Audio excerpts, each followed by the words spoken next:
여러분 안녕하세요. 반갑습니다. 2020년 봄학기 두 번째 세션 5번은 이 책을 강독하는 걸로 할 거예요. God and Sex라고요. 마이클 쿠겐 교수님은 오랫동안 구약성서를 가리키고 고대 중동에 되게 빠삭한 교수님이신데 지금은 이제 은퇴하신 분이죠. 근데 여러분이 들어봤음직한 그 옥스퍼드 애노테이티드 바이블에 메인 에디터가 둘이 있는데 그 중에 하나시고요. 되게 탄탄한 좋은 학자라고 생각하시면 될 것 같아요. 그리고 신학적 성향을 보면 제 생각에 약간 진보, 급진 그런 거 아니고요. 아무래도 조금 연세가 있으신 분이니까 되게 신학적으로 정도를 걸으면서 살짝 열린 분이에요. 근데 성이라는 주제를 가지고 성경에 평생 구약을 하신 분으로 성경 본문을 가지고 그리고 보통 사람들이나 학자들도 잘 모르는 어원이라든가 그런 걸 추적하면서 히브리어로 이걸 어떻게 해석하는 게 가장 좋은지를 또 제시하는데 많은 학자들이 논의가 있잖아요. 그럼 그 특정 단어를 이렇게 볼 수도 있고 저렇게 볼 수 있다는 걸 우리한테 이제 알려주는 거예요. 그럼 우리는 보통 개역이나 세번역으로 성경을 접하는데 예배용어로서 적합하지 않은 표현들은 살짝 한국말인데도 우리가 잘 모르는 그런 말로 대체돼 있기도 해요. 근데 우리는 이제 영어나 히브리어 원문까지도 다루면서 이 책을 함께 읽는 거예요. 그래서 되게 다양한 주제가 있죠. 성에 관해서 우리가 관심을 뭐 혼전 성관계라든가 또는 낙태라든가 피임이라든가 뭐 자위라든가 일부 다처라든가 뭐 결혼 이혼 이런 모든 주제들을 이 짧은 책에서 재밌고 쉽게 쓴 이런 짧은 책에서 함께 다룰 거예요. 이번 5번에 걸쳐. 그래서 이 책이 챕터는 5개 이상이지만 제가 볼 때 한 6장까지 돼 있지만 5장 정도 하면 될 것 같고 제가 매주 여러분께 제시해 드린 본문이 있어요. 그 글씨도 크고 페이지도 적게 그건 이 수업 시간에 앞에 1시간은 제가 좀 강의를 하고 뒤에 1시간은 강독한다 할까? 좀 그렇게 할 거예요. 그래서 이 내용을 매 챕터를 다루면 책 한 권을 마칠 거예요. 그래서 재미있고 쉬운 내용이 될 겁니다. 그리고 유익할 겁니다. The past is a foreign country 라고 딱 이 문장 시작해. 과거는 외국이다. 하틀리라고 하는 소설가가 The Go Between 이라는 소설을 썼는데 거기에 중년의 남자가 자기가 12살이었을 때 썼던 일기장을 발견하고 과거는 외국이다 라는 말을 했다는 거예요. 여러분도 어렸을 때 썼던 일기장 발견한 적 있으세요? 저도 일기 참 많이 썼는데 그 한 10대권에서 20권 되는 일기장이 누구 손에 있었는지 모르지만 제가 해외에서 오래 살다가 왔을 때 제 손에까지 왔어요. 아마 부모님이 시골에서 잘 간직하고 있다. 이거 다 네 거니까 이젠 가져가라. 그러셨던 것 같은데 제가 요새 이사할 때마다 가지고 다니는데 제가 그걸 받고 나서 한번 꺼내서 봤어요. 꺼내서 봤는데 이 표현이 딱 맞았어요. 과거는 외국이다. 내가 기억하는 20살의 나는 너무 용감하고 예쁘고 착하고 그런 아이였는데 그 일기장에 드러난 나는 되게 찌질하고요. 교수님 요구 되게 많이 써놨더라고요. 그리고 사람들이랑 이 세상에 대한 막 욕이나 비난이나 막 이런 거 되게 많고요. 너무 솔직했다고나 할까? 그래서 그 일기장에 드러난 나는 내가 옛날에 이랬어? 그러면서 별로 마음에 안 드는 거예요. 스스로 미성숙하고 이런 거 아니에요. 그래서 참 이 중년의 남자가 12살의 자기 과거를 생각하고 일기 속의 자기를 보면서 참 과거는 외국이다. 그 과거의 나와 지금의 나는 제 생각에 내 머릿속에서만 연속성이 있지 세포로나 삶으로나 전혀 별개 다른 사람이라고 저는 생각해요. 그러니까 그리고 다른 사람들이 저를 20살 때의 저로 지금의 저를 판단하는 것도 정말 온당하지 않다고 생각해요. 전혀 다른 인간이라고 저는 생각해요. 그러니까 과거에 정말 과거에 외국의 딴 사람인 거예요. 그런 것처럼 성경이 그렇죠. 성경이 정말 과거를 얘기하고 있고 외국이에요. 문자적으로 여기에는 뭐 어떤 일 같은 거 진행할 때도 가치관이라든가 사회 구성 모든 면에서 딴 세계인 거예요. 그래서 우리가 그거를 알아야 돼요. 성경을 우리가 쉽게 포장해서 이해하고 맨날 성경 공부하고 맨날 설교 듣고 그래서 쉬운 것 같지만 실은 너무너무 먼 남의 과거 이야기라는 거죠. 그래서 이걸 언어도 다르고 그래서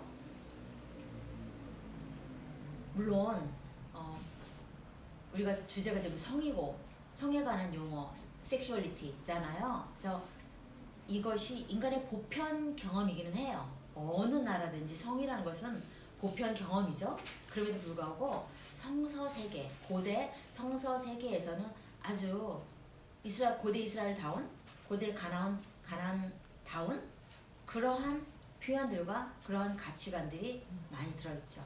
그 예로 이 쿠겔 교수님은 아가를 예로 들어요. 근데 아가를 보면 이 남자가 자기 애인의 외모를 막 칭송하는데 아래 발끝부터 머리로 훑어서 올라가요. 그래서 이게 아가서 4장이거든요. 그래서 여러분도 성경을 찾아가면서 보면 좋을 것 같아요. 아가서 4장이고요. 제가 한번 읽어드리고 여러분도 가끔 읽어주는 거를 도와주시면 좋을 것 같아요. 4장. 뭐가 이상한 거 있는지 한번 관찰해보세요. 아름다워라 나의 사랑, 아름다워라. 너울 속 그대의 눈동자는 비둘기 같고 그대의 머리채는 길앗 비탈을 내려오는 염소떼 같구나. 그대의 이는 털을 깎으려고 목욕하고 나오는 암양떼같이 희구나. 저마다 짝이 맞아서 빠진 것이 하나도 없구나. 그대의 입술은 붉은 실을 같고 그대의 입은 사랑스럽구나. 너울 속 그대의 볼은 반으로 쪼개놓은 석류 같구나. 그대의 목은 무기를 두려고 만든 다윗의 망대, 1000개나 되는 용사들의 방패를 모두 걸어놓은 망대와 같구나. 그대의 가슴은 나리꽃밭에서 풀을 뜨는 한 쌍의 사슴 같고 쌍둥이 노루 같구나. 날이 저물고 그림자가 사라지기 전에 나는 모략산으로 가려하네.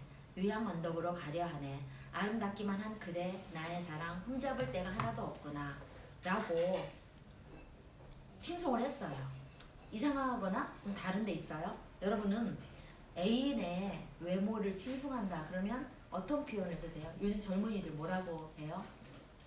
차도남, 차도녀 이런 표현 쓰고 또 그대의 눈은 호수 같다. 좀 너무 올드한가? 여기 이상한 것들 발견했을 거예요. 예를 들면 이빨이 가지런하다는 거를 목욕하고 나오는 털 깎으려고 나오는 양떼 같다는 거예요. 그리고 머리채는 염소떼 같고 까만 염소떼 비탈을 내려오는 염소떼 같고 그리고 그대의 목은 망대 같다는 거예요. 그 군사들이 망보는 그런 망대 같고 그리고 그대의 가슴은 한 쌍의 사슴 같다. 하여튼 이런 이런 비유가 오늘날의 연애편지랑은 분명히 다를 거예요. 그죠? 물론 페미니스트 학자들은 이런 용법을 이건 니체가 관련 없는데 제가 이제 여기에 대해서 논문을 썼으니까 그로테스크라는 표현을 써요. 그러니까 뭐냐면 보통 사람들이 그렇게 연인들의 몸을 칭송할 때 반드시 우리가 생각할 때 아름답고 이성적이고 논리적이고 시적이고 그런 표현이 아니라 확 깨는 이상한 표현을 많이 썼다는 거예요. 고대부터. 그래서 사실은 그대의 눈이 호수 같다. 이게 예쁜 표현 같지만 실은 호수나 이런 것들이 지저분하고 말도 안 될 수가 있다는 거예요.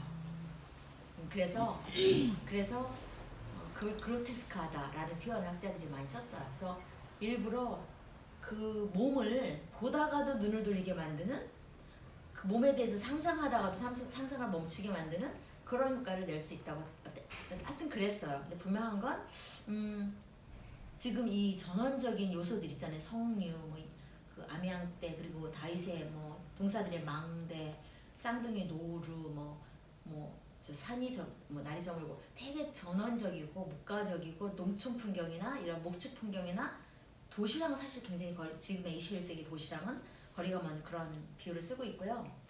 이뿐만 아니라 여자도요. 자기 남자 애인한테 그 몸을 막 묘사하는 거 이런 게 만만치 않게 여자도 해요. 그래서 여자도 하는데요. 지금 이게 남자가 여자를 발끝에서부터 머리로 차근차근 훑어 올라간 것을 중에 관음증, 남의 뭔가를 이렇게 훔쳐보거나 음미하거나 이런 걸 관음증이라고 하잖아요. 근데 그건 여자도 이제 그렇게 하죠. 여자가 하는 거는 5장 10절에서 16절에 보면 여자도 해요. 혹시 누가 읽으실래요? 세번역 있으세요? 아가서 5장 10에서 16절. 아가서 5장 10에서 16. 나의 임은 깨끗한 살결에 혈색 좋은 미남이다. 만인 가운데 으뜸이다. 머리는 정금이고 곱슬거리는 머리채는 까마귀 같이 검다. 그의 두 눈은 흐르는 물가에 앉은 비둘기, 저주로 씻은 듯 넘실거리는 못가에 앉은 모습이다. 그의 두 볼은 향기 가득한 꽃밭, 향내음 풍기는 풀 언덕이요. 그의 입술은 모략의 즙이 뚝뚝 듣는 나리꽃이다. 그의 손은 가지런하고 보석 박은 반지를 끼었다. 그의 허리는 청옥 입힌 상아처럼 미끈하다. 그의 두 다리는 숭금 받침대 위에 선 대리석 기둥이다. 그는 레바논처럼 늠름하고 백향목처럼 훤칠하다. 그의 입속은 달콤하고 그에게 있는 것은 모두 사랑스럽다. 네, 이 여자는 머리로 시작을 해서 다리로 이렇게 오면서 입으로 끝나요. 근데 그냥 입이 아니라 입 속의 맛, 달콤. 하여튼 큰일 났네. 이제 제가 이제 천연덕스럽게 막 이런 얘기를 해야 돼요. 별 얘기가 다 나오니까. 그래서 여러분 양해해 주시기 바랍니다. 그리고 이게 애들은 가라. 그 뭐죠? 12살 이해 안 되는 거 뭐 그런 버전이에요. 그래서 하여튼 아가는 특이한 책이죠. 성경에서도 유일하게 여자 목소리가 되게 많이 나오고요. 여성학자들이 연구를 했는데 여자가 이 연애 관계를 리드하고요. 남자도 말은 많이 하는데 남자는 여자의 말을 많이 반복한대요. 물론 사회적 상황을 보면 여자는 남자보다 좀 제약이 많아요. 남자는 좀 자유롭게 이 여자 애인을 막 따라다니고 추구하고 막 시도 때도 없이 출몰하고 약간 그런 게 있는데 이 여자는 막 내님은 어디 계신가를 찾으러 다니는 그런 모습도 나오고 오빠들이 이 여동생의 섹슈얼리티를 통제하려고 하는 그런 모습과 그리고 뭐 파수꾼들이라든가 도시의 도덕을 책임지는 야격꾼들 또는 하여튼 아가씨들이 그러면 안 돼 라고 하는 그런 도덕률을 제시하는 도시 어른들을 대표하는 사람들이 좀 여기 나오죠. 그런 식으로 그런 제약을 겪기는 겪지만은 이 아가의 여자는 되게 적극적인 성적으로 적극적인 그런 모습으로 나온다는 면에서 아주 특이하고요. 남자가 지배적이지 않은 그러한 드라마라는 거예요. 연애 사건인 거죠. 네. 그래서 제가 첫 번째 페이지 두 번째쯤 가운데쯤 하고 있고요. 이렇게 몸을 묘사하는 것은 이 시대든 고대이든 연인의 몸에 대해서 매력을 느끼고 호기심을 갖고 묘사하는 것은 보편적이지만 분명히 여기에는 다른 표현들이 정말 많이 나오죠. 그죠? 다른 표현이라는 게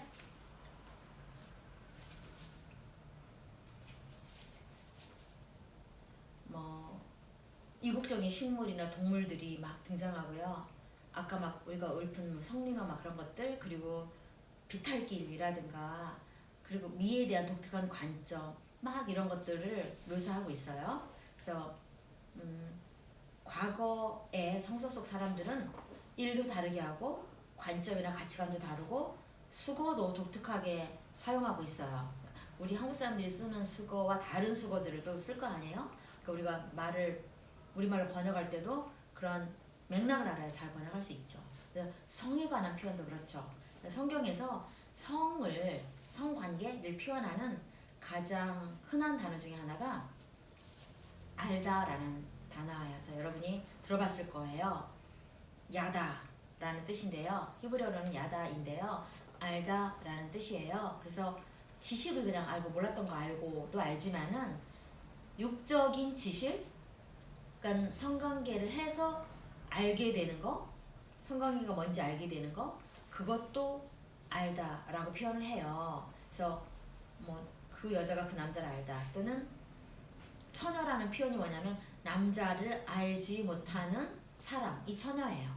그 처녀라는 표현이 성경에서, 또는 남자와 눕지 않은 사람, 그런 게 그 표현이에요. 처녀라는 표현. 물론 처녀라는 베툴라라든가 그런 명사가 따로 있긴 하나 그걸 묘사하는 표현이 바로 그래요. 남자를 모르는 여자예요. 그래서 성경에서도 보면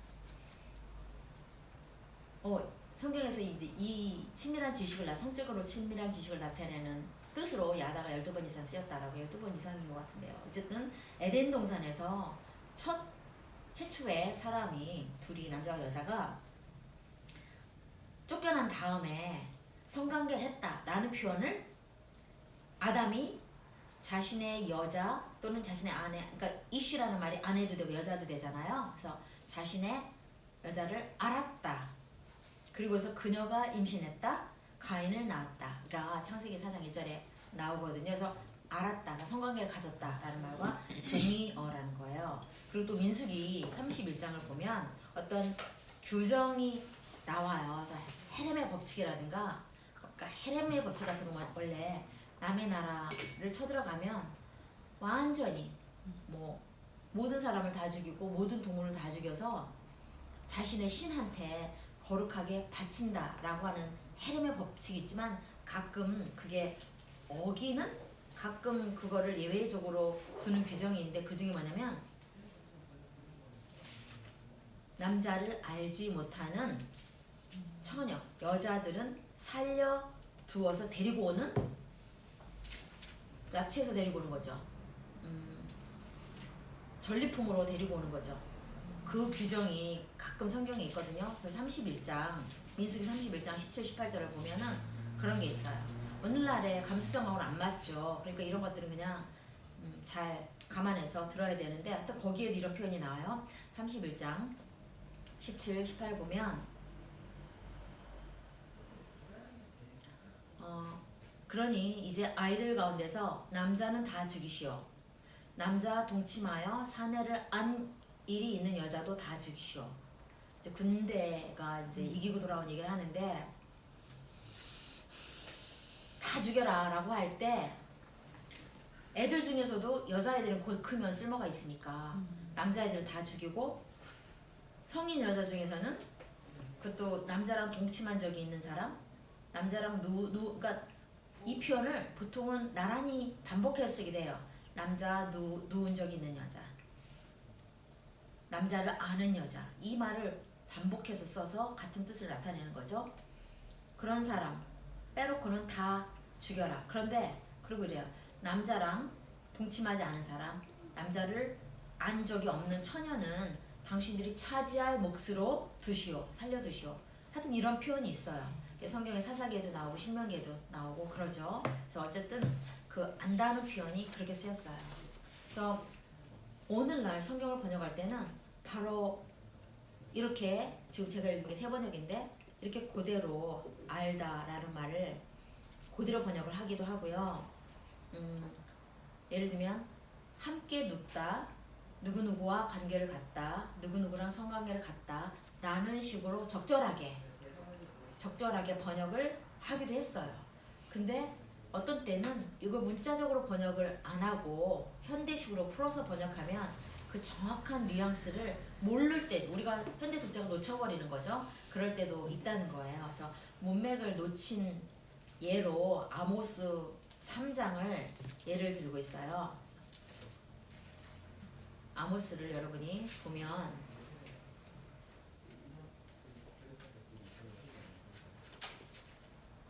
아모스 3장 2절에 보면 나는 이 땅의 모든 족속들 가운데서 오직 너희만을 선택했다 라는 말이 있어요. 이제 이게 심판 예언이니까 내가 이 땅의 모든 민족 중에 너희만 이스라엘아 너희만 선택했는데 너희가 이 모든 악을 저질렀으니까 내가 너희를 벌하겠다. 이 신탁 심판인데 그 앞부분이 선택했다는 표현이 있죠. 이거는 벌써 의역을 한 거예요. 의역을 한 거예요. 원문은 이 땅의 모든 족속 중에 내가 오직 너희만을 알았다 라는 표현이거든요. 너희만을 알았다. 그러니까 예언서는 이 아모스는 약간 덜한데 호세아라든가 예레미야, 이사야 이런 데 보면 어떤 은유가 되게 많이 나오냐면 하나님은 남편이고 이스라엘은 아내인 것 같은, 근데 이스라엘이 하나님만 섬기고 하나님만 좋아한 게 아니라 이렇게 다른 민족하고 군사적인 동맹을 맺거나 다른 신들을 섬기거나 하는 거를 바람났다는 표현이죠. 음란하다는 표현으로 많이 썼거든요. 그래서 그런 부부 은유 같은 것들이 이 아모스 이 말에도 살짝 들어 있을 수 있다는 거예요. 그래서 이스라엘은 신부이고 연인이고 하나님은 남편이고 또 남자 애인인데 하나님이 이스라엘을 알았다.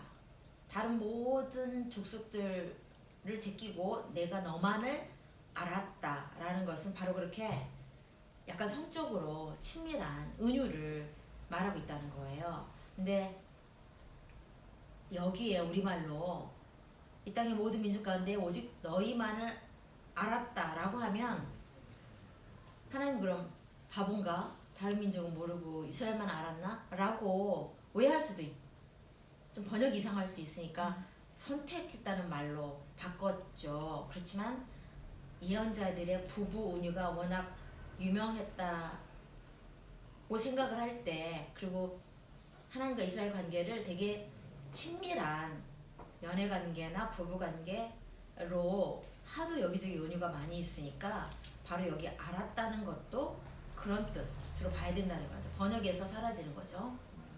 그리고 에덴 동산에 보면요, 선과 악을 아는 나무라는 게 있어요. 선과 악을 안다는 게 뭘까요? 그러니까 그 안다는 것을 명사형으로 해서 선과 악의 지식의 나무. 문자적으로는 그래요. 선과 악을 아는 나무. 이걸 먹으면 선과 악을 알게 되는 나무.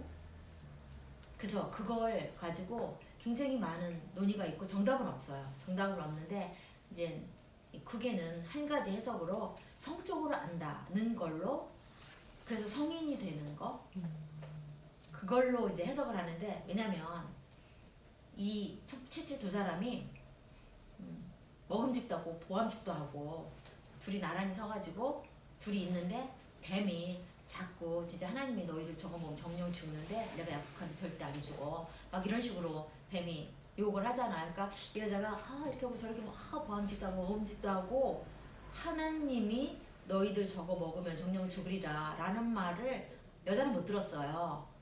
근데 남자만 들었죠. 근데 남자는 옆에 서 있었어요. 근데 그 상황에서 막 말리진 않고 자기도 가만히 듣고 있고, 이 여자가 대표로 뱀이 이 여자한테 너희가 정령, 너희가 그러면서 남자 여자를 대표하는 존재이냐 여자하고만 얘기를 하고 있었어요. 그리고 근데 그 여자는 하나님께서 주신 자유의지를 최초로 사용한 인간 존재죠. 그죠? 그래서 내가 죽는지 한번 봐야지 또는 내가 하나님처럼 되는지 봐야지 하고 딱 선택해서 먹잖아요. 먹고 옆에 있는 남자도 주고, 두 사람이 그걸 먹은 결과 어떤 현상이 생기냐?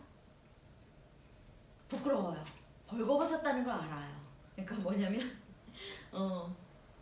그 영리하게 될 것 같은데 이걸 먹고 나면 영리해지고 싶은데 영리하게 된 결과가 뭐냐? 결국 겨우 알게 된 게 나 빨개벗었네. 그걸 알게 되는 거예요. 그게 똑똑한 것의 결과예요. 그래서 무화과 나무로 잎을 엮어서 이제 가리죠. 가려요. 그래서 무화과 나무 잎이 별로 컸을 것 같지 않은데 하루 종일 만들었을 것 같아요, 옷을. 근데 바로 결국 선과 악의 지식의 나무를 먹는다는 게 부끄러움을 알게 된다. 성적으로 부끄러운 거죠. 그렇죠? 성적인 수치나 성적인으로 뭔가를 깨닫게 되는 거예요. 그래서 이 말을 알려면 이 말이 성서의 다른 곳에서 어떻게 쓰였는가를 봐야 된다는 거예요. 그래서 성경의 다른 곳에서 사무엘 하 19장에 보면 어떤 사건이 벌어지냐면요.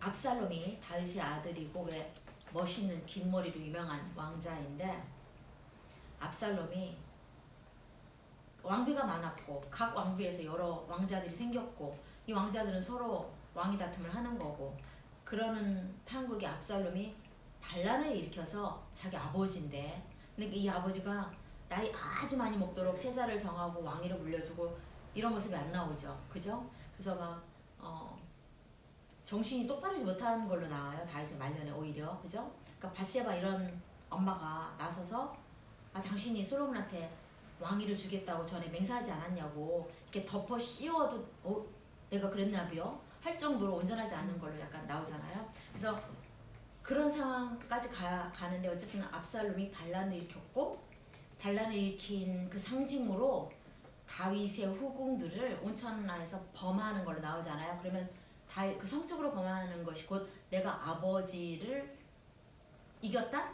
내가 아버지의 자리를 차지했다는 상징인 거잖아요. 그래서 그렇게 하고 있는 사이에 다윗은 예루살렘을 나와서 멀리 도망가기 위해서 그 요단강이 있는데 요단 이 편에 사람들은 주로 많이 살죠. 거기 더 비옥하니까. 근데 요단 저편으로까지 피난을 갔고 요단 강 건너 저편에 바르실레라고 하는 사람이 부유한 충신이 있었는데 그 집에서 잘 묵었죠. 근데 이제 반란이 진압되고 예루살렘으로 돌아가기 위해서 그 강을 건너는데 그 강까지 바르실레가 바래다 줘요. 바래다 주면서 하는 얘기 바래다 주니까 나중에 왕궁으로 오면 극진히 잘 대답하겠다고 그렇게 얘기를 하죠. 그래서 그런 초대를 하니까 사무엘하 19장에 보면 바로 이 바르실레가 답변이 있어요. 뭐라고 답변하냐면 거기에 바로 이 안다는 표현을 통해서 에덴 동산에서의 안다는 표현하고 이제 같이 이해할 수 있다는 건데요. 33에서 35절을 보면 왕이 즉 다윗이 바르실레한테 이렇게 말해요. 노인께서는 나와 함께 건너가시지요. 나와 같이 가시면 내가 잘 대접하겠습니다. 그랬더니 바르실레는 왕한테 이렇게 얘기해요. 제가 얼마나 더 오래 산다고 임금님과 함께 예루살렘으로 올라가겠습니까? 제 나이가 지금 80입니다. 제가 이 나이에 선과 악을 어떻게 가릴 줄 알겠습니까? 이 종이 무엇을 먹고 무엇을 마신들 그 맛을 알기나 하겠습니까? 노래하는 남녀가 아름다운 노래를 부른들 제가 이 나이에 잘 알아듣기나 하겠습니까? 그러니 이 종이 높으신 임금님께 다시 짐이 되어서야 되겠습니까? 어쨌든 여기까지 보면 바로 왕이 자신을 잘 대접하겠다. 왕은 그 한마디를 했는데 그 왕궁에 가면 자기가 대접받을 만한 내용이 뭔지를 지금 얘기해요. 그건 뭐냐면 무언가를 먹고 마셔요. 그리고 노래하는 남녀가 있어요. 나쁜 것과 좋은 것을 가릴 줄 안다는 뭐냐면 뭔가 나쁜 것과 좋은 것을 경험한다 이런 건데 선과 악을 겪는 거죠. 경험하는 거죠. 그러니까 한마디로 말하면 여기서 선과 악이란 성이라는 거예요. 성. 그러니까 그 잔치에 분명 어떤 잔칫집에 이성이죠. 이 남자 노인이면 젊은 여자를 안 친다거나 그런 식의 성이 있고 노래가 있고 술이 있는 거예요. 그래서 성경에 보면요. 먹는 것과 관련해서 성적인 뉘앙스를 같이 쓴 경우가 되게 많이 나와요. 에스더서에 유난히 많이 나오고 아가에도 그렇게 나오고 그러죠. 그래서 바로 이 문맥을 볼 때 선과 악을 안다는 거 세번역은 풀어가지고 이 나이에 좋은 것과 나쁜 것을 어떻게 가릴 줄 알겠습니까? 그랬는데 선과 악을 알겠습니까? 이 표현이 바로 성관계를 하는 것이라는 거예요. 그래서 바로 이 말처럼 에덴 동산에서 선과 악의 지식의 나무라는 것도 결국은 마치 길가메시 설화에서 서사시에서 엔키두라고 동물들과 더불어 야생에서 살았던 남자가 있는데 그 사람이 문명화가 되고 도시로 오면서 그 우룩이라는 도시의 왕인 길가메시하고 되게 친한 사이가 되는데 그 결정적인 계기가 어떤 성매매 여성하고 성관계를 하고 그래서 눈을 떠요. 그리고 야생에서 문명으로 오는 거예요. 그러고 나선 다시 야생에 돌아갔을 때 동물들하고 어울릴 수가 없었어요. 그래서 그 성관계를 해서 뭔가 어른이 되고 문명에 눈을 뜨고 사람이 되는 거, 성숙해지는 거, 새 상징이 바로 성관계인 거예요. 그 길가메시 신화에서 그런 것처럼 이 젊은이들도 에덴 동산에서 마냥 철없고 청소년이고 부모한테 불순종하고 그러는 아이들인데 따먹지 말라는 그 금단의 열매를 먹는 건 결국은 이 청소년들이 성에 관해서 아는 것, 그래서 어른이 되는 것, 그래서 인간의 현실로 성인으로서 살아가게 되는 것을 뜻하기도 한다는 거예요. 그러니까 불순종과 성관계라는 것이 같이 가는 거죠. 인간은 부모를 거역하고 어른이 되고 부모처럼 늙어가고 그런 일을 누구나 겪는데 그 선과학의 지식이 나오는 바로 그런 것을 상징한다. 하나의 해석이에요. 하나의 해석, 안다는 것에 대한 하나의 해석인 거죠. 그렇게 구계는 해석을 했고요. 그리고 먹는 것과 관련해서도 성하고 연관이 되어 있는데 잠언 30장 20절에 보면 딱 그런 표현이 나온다는 거예요. 잠언 30장 20절.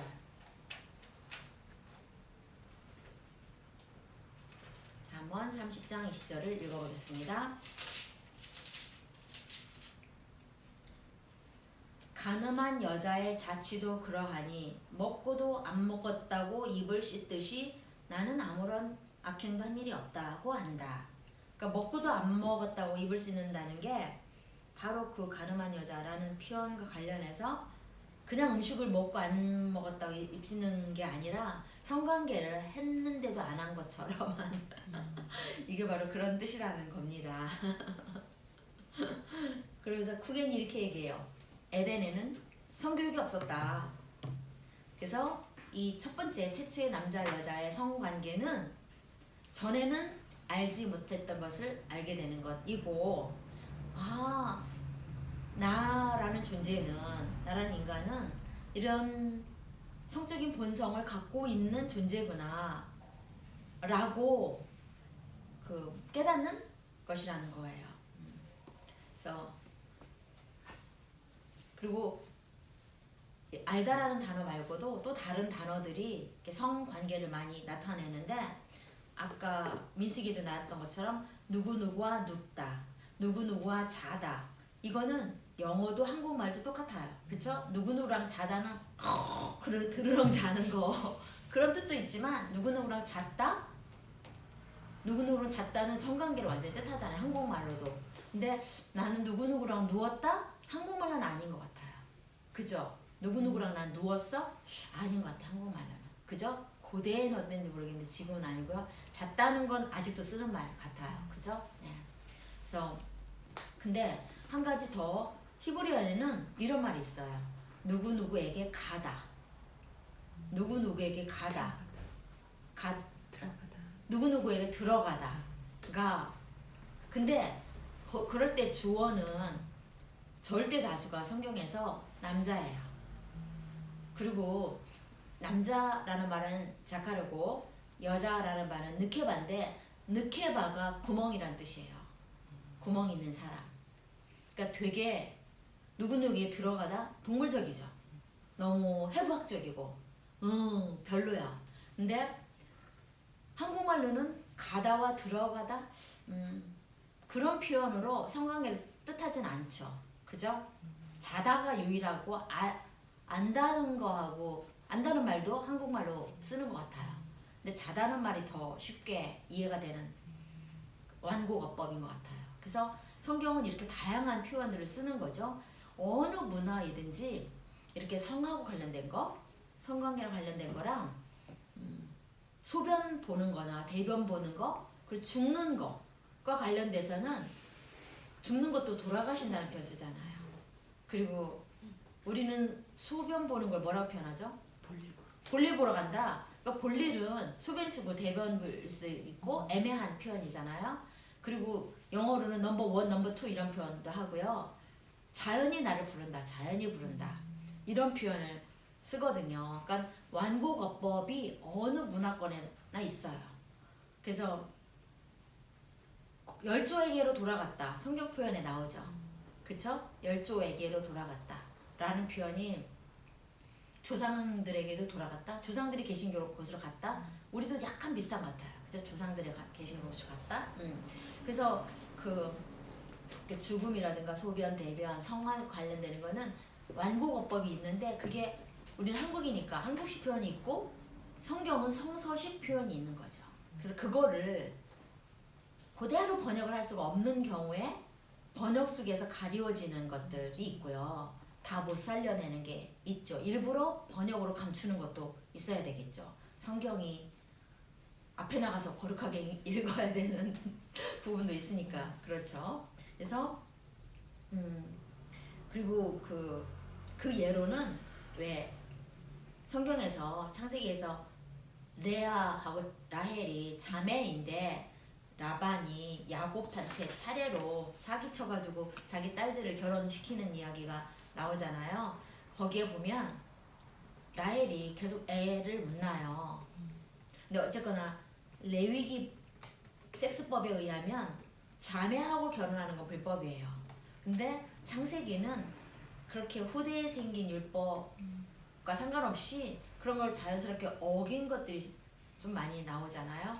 그래서 자매하고 결혼한 얘기가 있어요. 그래서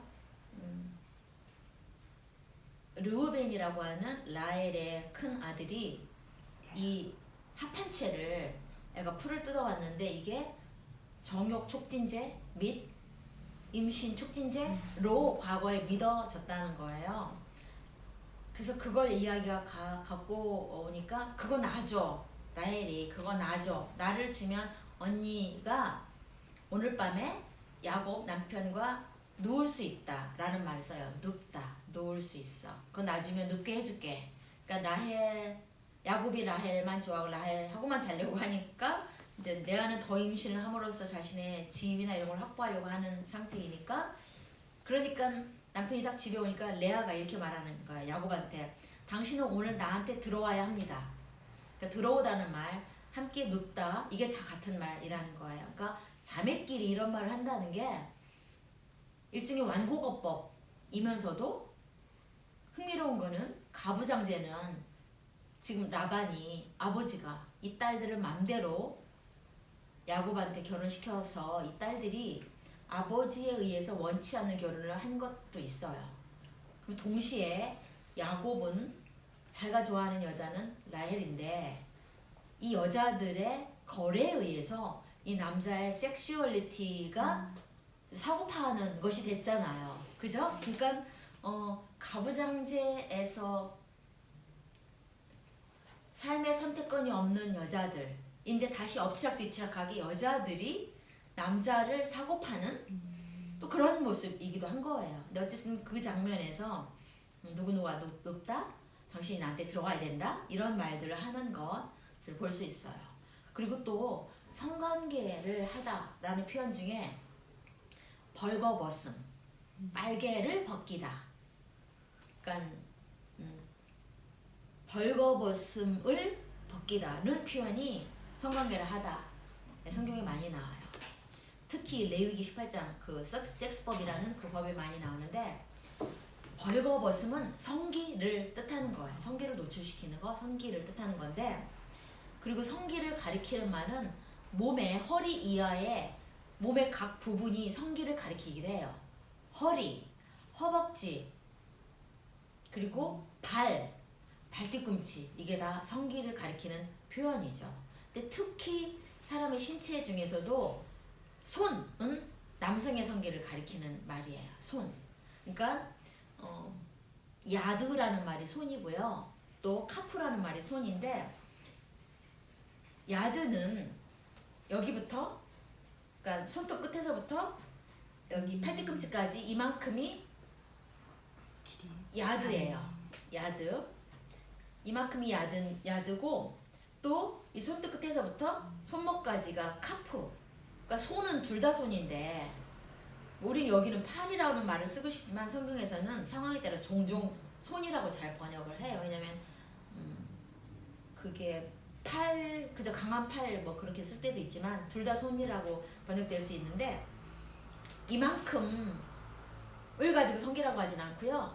여기부터 여기까지를 성기라고 하는데 일종의 과장이죠. 뭐죠? 발기된 남성의 성기를 상징하는 우리 옛날에 북감자 같은 거 많이 줬잖아요. 그래서 미군들한테 배워가지고 어렸을 때 그런 북감자 주는 흉내를 많이 냈는데 우리도 어렸을 때 시골에서 막 그런 거 배워가지고 북감자 주고 서로 놀려먹고 약 올리고 그런 거 많이 했는데 어른들이 질색을 하면서 그런 걸 하면 안 된다고 그러는 거예요. 그냥 우리는 뭐 서로 욕하거나 나쁜 말 쓰거나 그러면 시골에서 막 자라고 동네 애들 막 애들도 바글바글하고 어른들은 일하기 바쁘고 또 어른들은 밑에 태어나는 어린 것들 보살피기 바빴지. 우리들 막 수십 명이 몰려다니면서 마을에서 바글바글 놀고 그랬는데 온갖 욕설도 배우고 서열 잡고 싸우고 나쁜 제스처도 배우고 그랬는데 이게 나쁜 제스처였던 거예요. 그러니까는 미군들한테 너의 성기가 정말 커 라고 하면서 그래 잘났다 임마 하는 그런 게 바로 그 북감자를 주는 팔을 가지고 하는 제스처. 모르시나 보구나. 모르시는구나. 그런 이 팔을 갖고 하는 제스처가 있어요. 요새 왜 가운데 손가락 갖고 하는 거를 팔로 한다고 생각하면 돼요. 그러니까 여기부터 여기까지 갖고 하면 된다고 생각하는데 그런 거를 어른들이 아셨던 거예요. 그게 무슨 뜻인지. 그러니까 우리 같은 꼬맹이들이 막 그렇게 애들끼리 싸우거나 누구를 놀려먹을 때 그런 북감자를 주는 그 가운데 손가락 같은 그런 제스처를 썼을 때 펄쩍 뛰면서 그런 거 하면 안 된다. 그건 나쁜 거라고 그랬어요. 근데 왜 나쁜지는 설명을 안 해줬죠. 꼬맹이들한테 해봤자니까. 근데 왜 나쁘지 이해가 안 됐어요. 근데 커서는 알게 됐던 거죠. 그죠? 그거는 에스겔에도 나와요. 그래서 이집트나 그러니까 에스겔이 북쪽에 오홀라 북쪽의 사마리아 남쪽의 예루살렘 두 자매가 바빌론이나 이집트나 이런 남자들하고 바람 폈다. 야훼 하나님하고만 연애를 해야 되는데 근데 그 바빌론이나 이집트는 하체가 얼마나 큰지 모른다. 그 하체라는 말이 이제 성기죠. 그래서 그런 뉘앙스랑 비슷하다고 생각하면 되는 것 같아요. 그래서 성경에 별 얘기가 다 나오거든요. 그래서 그리고 또 바로 그 발도 성기라고 했잖아요. 그 예로 신명기 28장을 들어주고 있어요. 신명기 28장을 보면 전쟁이 얼마나 참혹한 줄 아냐? 남자들은 여성화되죠. 많은 은유에서 여성화되고요. 여자들은 남자들이 하도 다 죽었으니까 7 남자를 붙잡고 7 여자가 한 남자를 붙잡고 제발 우리 남편이 되어주세요 라고 할 거고 먹을 게 없어서 자기 자식도 잡아먹을 거고 뿐만 아니라 자기가 낳은 태반을 먹을 것이다. 이런 말이 성경에 나와요. 근데 그 자기가 낳은이라는 표현을 57절에서 이런 말을 해요. 그러니까 신명기 28장이 축복과 저주잖아요. 그러니까 하나님의 율법에 순종하면 너희들은 복을 많이 받을 것이다 이거고요. 불순종하면 이런 저주를 받을 것이었는데 저주 중에 하나가 바로 전쟁이에요. 그 전쟁의 모습은 뭐냐면 57절에 당신들은 여자들한테 하는 거예요. 제 다리 사이에서 나온 어린 자식을 몰래 잡아먹을 것입니다. 이건 좀 다리라고 바꿨는데요. 원문에는 너의 두 발 사이에서 나온 태반을 먹을 것이다. 이런 표현. 그러니까 정말 잔인한 표현이죠. 정말 잔인한 표현인데 전쟁이란 그런 것이라는 것을 얘기하기 위해서 쓴 표현이에요. 근데 여기 발이라는 거죠. 발. 내 발 사이에서 나온. 그래서 성기라는 뜻, 보시고요. 그리고 사사기 이사야예요. 이사야 7장에 보면 이스라엘에 대한 심판 신탁이 또 있어요. 이스라엘에 대한 심판 신탁에서 이 이사야 앞부분은 예루살렘의 이사야라고 해서 기원전 8세기 이사야잖아요. 그래서 이스라엘은 망한다 또는 점점점 세력이 커지는 제국들 앞에 약한 그 자기 나라 정신 차려야 된다 이런 의미에서 어떤 심판 신탁이 많이 있는데 거기에 채모를 언급해요. 20절에 보면 그날에 주님께서 유프라테스 강 건너 저편에서 빌려온 면도칼 곧 아시리아 왕을 시켜서 당신들의 머리털과 발털을 미실 것이요 또한 수염도 밀어버리실 것입니다. 이런 은유는 딱 한 번 들으면 무슨 뜻일까 싶을 거예요. 그죠? 그러니까 유프라테스라 하면 메소포타미아 쪽이죠. 거기에 지금 제국이 아시리아 제국이 있어요. 근데 그 아시리아가 지금 면도칼이에요. 주님께서 그 면도칼을 사용해서 당신들의 채모를 밀어버릴 것이다. 그 얘기는 뭐냐면 곧 이 나라는 아시리아에 의해서 침략을 당할 것이다. 근데 그게 주님의 뜻이다 라는 신탁인데 머리털까지 이해가 돼요. 수염도 이해가 돼요. 근데 발의 털이 우리 발의 털이 있나요? 다리털 같죠? 근데 발의 털이 뭐냐면 성기에 나는 털이죠. 그리고 이런 털은 다 뭐냐면 수염이나 성기에 나는 털은 사춘기 이후에 어른이 되어서 나는 털이잖아요. 그런데 이런 털이 밀린 상태, 이런 털이 없는 상태는 뭐냐면 사춘기 이전에 청소년기 이전에 아이같이 힘없는 상태가 될 것이다 라는 뜻이에요. 즉 제국이 쳐들어오면 이스라엘 우리죠. 우리 이스라엘은 힘이 없는 성인 남자답지 못한 소년같이 축소되고 약해질 것이다 라는 표현이에요. 그래서 발털 성경에 이런 말이 있다는 거죠. 발털. 그럼 사람들이 언뜻 앞에 나서 거룩하게 이거를 봉독을 해도 몰라요. 뭔 얘기인지 모르게 만들어주는 거예요. 그랬고요. 자 그러면 여기까지는 제가 이렇게 빨리빨리 설명을 한 거잖아요. 그죠? 그러면은 여기까지 질문 있으세요?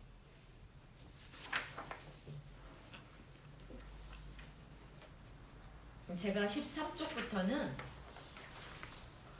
강독을 하자고 그랬어요. 13쪽부터는. 근데 그 후에도 제가 조금 얘기했어요. 그래서 한번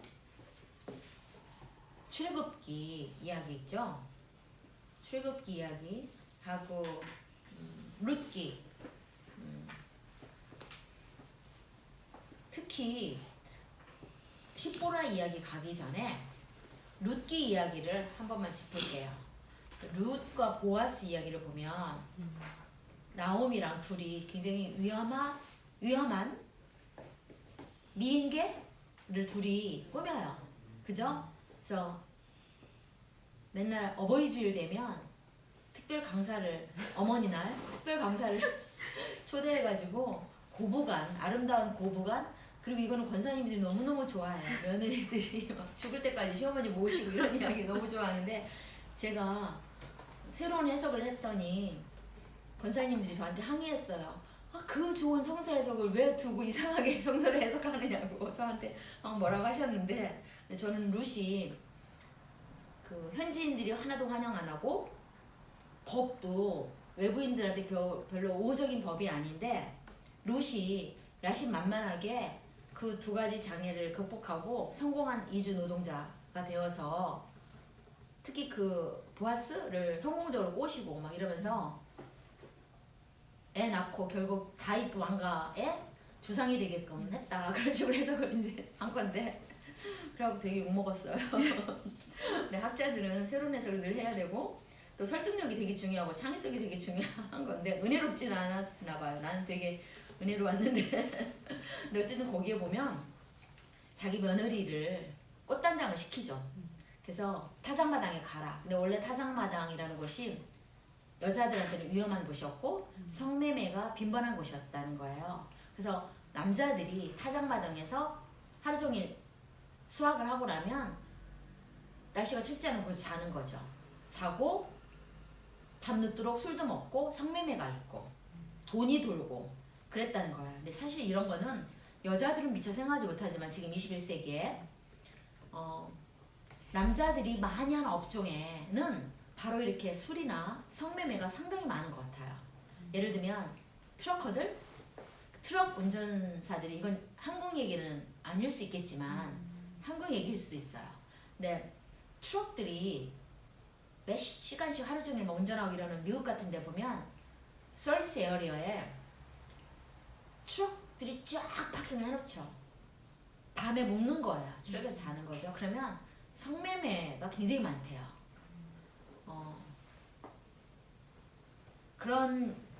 그래서 그리고 또 아프리카를 이렇게 횡단하는 직선 고속도로, 그 모든 나라들을 가로지르는 그 직선 고속도로, 그래서 그게 바로 에이즈 도로라고.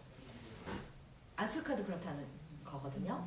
그래서 학자들은 타작마당이 여성한테 위험한 곳이었음을 성적으로 그런 뉘앙스가 이미 있어요. 파가 나가라고 하는 성경의 단어들이 있는데 보아스가 룻한테 그 남자들을 만나면 하여튼 말을 잘 해 놓을 테니, 그리고 또 남자를 만나는 게 위험할 수 있으니라고 하는 그 뉘앙스가 살짝 있는데, 이거를 파가 나가라고 하는 히브리 단어를 그저 만나다 라는 뜻도 물론 있어요. 만나다라는 뜻이 우연히 그냥 사람들이 일하니까 만나는 그런 거로 인식될 수 있다는 거예요.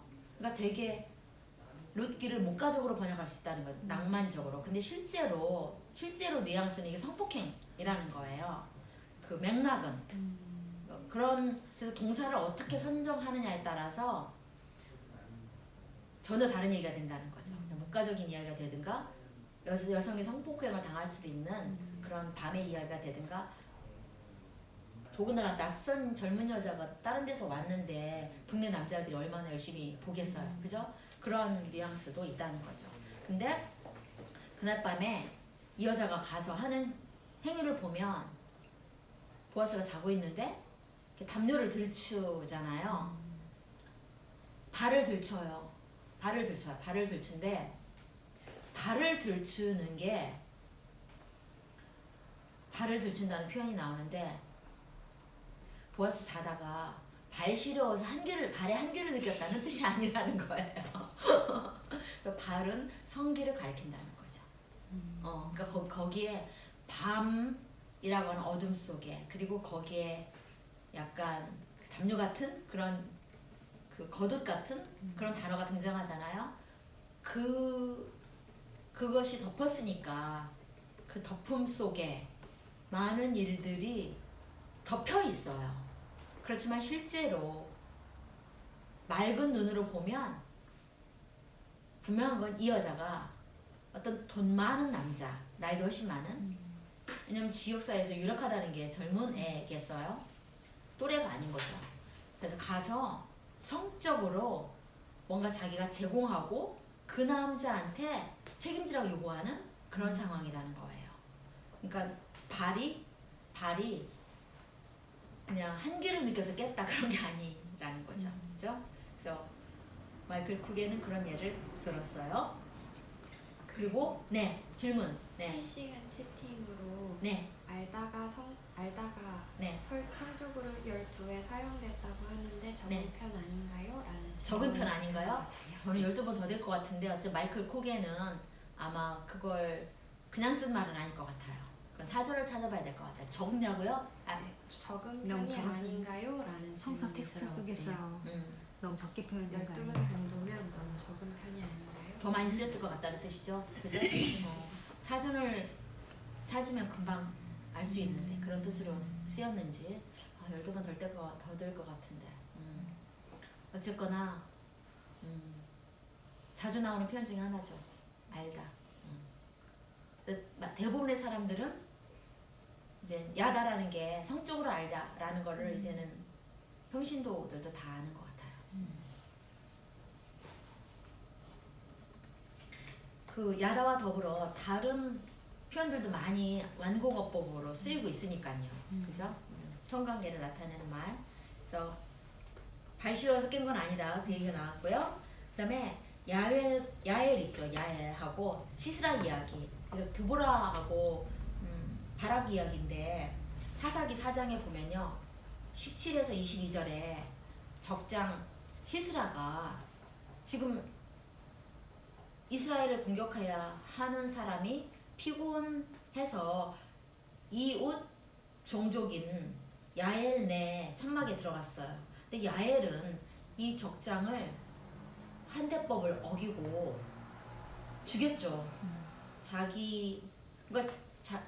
근데 딱히 야엘이 이스라엘한테 특별히 잘해줬어야 할 뭐가 있었는지는 모르겠지만 하여튼 그런 거 하나도 설명이 안 돼 있어요. 하나도 설명은 안 돼 있고 야엘과 시스라가 서로 상호작용하는 그 맥락이 되게 성적인 그 뭐 우유라든가 눕히고 막 그러는 우유를 대접하고 그러잖아요. 그리고 재우고 막 이러는 모든 과정이 되게 성적인 뉘앙스가 있다는 거예요. 그러니까 마이클 쿡에는 어떻게 보냐면 성관계를 가진 걸로. 그래서 그 남자가 피곤해서 잠들었는데 그때 관자놀이를 이 텐트리고 망치 이래가지고 죽인 걸로 나오는 거죠.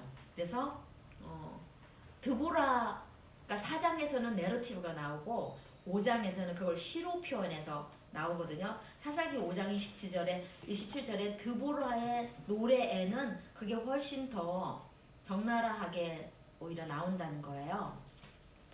그래서 한번 그걸 읽어볼까요? 사사기 5장 27절에 보면 드보라와 바락의 노래에 이런 표현이 있어요.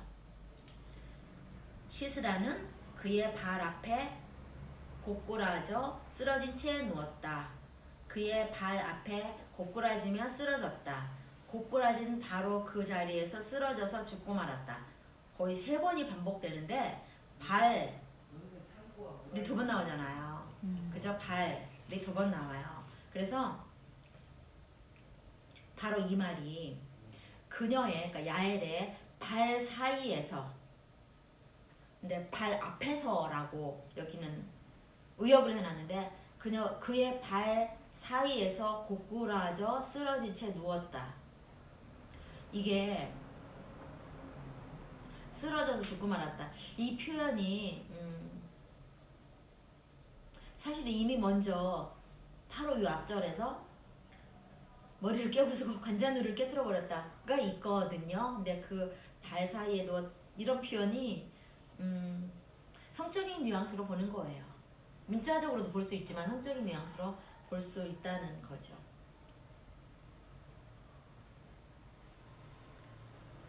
야엘이 유혹하고 죽였다는 뜻이라는 거예요. 그러니까 엉긴 우유, 곧 우유를 담아준 거, 말뚝이라는 이미지 그런 것들이 다 그러니까는 어른들은 못 써. 눈이 배려서 어른들은 성경을 왜 거룩하게 성거룩성자 있죠. 그런 성결하게 안 읽고 성적으로 읽어요. 더군다나 90년대 이후로 섹슈얼리티가 곧 스피리추얼리티다. 성이 성이다. 라는 것이 되게 즉 너무너무 서구 문화에서 서구 신학계와 서구 교회에서 오랜 세월 동안 인간을 몸과 영으로 이분법적으로 구분해서 그거를 90년대 이후로 다시 통합하는 운동을 많이 했거든요. 그러니까 몸과 영성을 같이 생각하는 거예요. 섹슈얼리티와 영성을 회복시키고 통합된 인간, 온전한 인간. 그래서 우리의 몸에 대한 관심도 많이 90년대 이후에 몸이 막 화두잖아요. 성형도 미용도 그렇지만 인간의 몸의 자유, 그러니까 섹슈얼리티의 해방 그런 것들이 막 본물처럼 모든 학문에서 개발됐잖아요. 지금에 와서는 바이오 해킹까지 돼서 영생, 인간이 얼마나 오랫동안 살아야 하나, 살게 만들 것인가. 그래서 모든 건강이라든가 막 이런 것도 엄청 연구하는 시대가 될 정도인데 그런 시각에서 성서를 연구했던 90년대 학자들은 정말로 성경을 성적으로 많이 해석을 했어요. 그래서 앵간한 장면은 다 성적인 거예요. 그래서 온니엘인가? 그 왼손잡이고 칼 빼고 굉장히 뚱뚱한 적장을 찔러 죽이고 그런 것들도 그 칼의 모습 이런 게 다 성기라는 거예요. 막 학자들은 다 그런 식으로 해서 진짜. 그래서 그런 게벼 내 눈에는 안 보이는디 막 이러는 게 좀 있는데 그래도 좀 어른의 책이고 학문하는 거니까 그냥 초년도스럽게 그런 책 읽고 그러긴 하죠. 그리고 저도 뭔가 퀴어 비평도 하고 싶고 성적인 눈으로 성서를 해석하려고 하다 보니까 저도 막 그런 거 찾아야만 하는 거예요. 뭔가 새롭게 하려면 그런 게 또 가능하니까. 그래서 지금 이런 망치나 말뚝 이런 게 다 문자적이기도 하지만 성적이기도 한 상징물들인 거예요. 그런 해석에서는. 그랬어요. 그랬고 이제 또 다른 예는 모세와 시보라 이야기. 모세와 시보라 이야기를 가면 그냥 시보라하고 모세하고 이렇게 가는데 갑자기 하나님이 모세를 죽이려 드는 거예요. 되게 수수께끼 같은 이야기라서 학자들도 이렇다 할 해석은 별로 없어요. 근데 갑자기 부싯돌을 시보라가 찾아가지고 어린 아들의 포피를, 그러니까 성기의 끄트머리를 잘라서요. 그 조각을 남편의 발에 갖다 댔다는 거예요. 근데 그 발이 신발 신은 그런 발 아니고 남편의 성기에 갖다 댔다는 거예요. 그럼 그게 무슨 뜻이냐? 쿠겐에 의하면 그거 무슨 뜻이냐면 바로 방금 잘라낸 포피를 남편의 성기한테 갖다 둠으로써 죽이려고 하는 신을 속였다는 거죠. 마치 모세가 방금 할례 받은 것처럼. 그래서 결국 뭐냐면 할례를 안 받았다고 죽이려고 했다는 거거든요. 할례를 강조한 거죠. 그렇죠?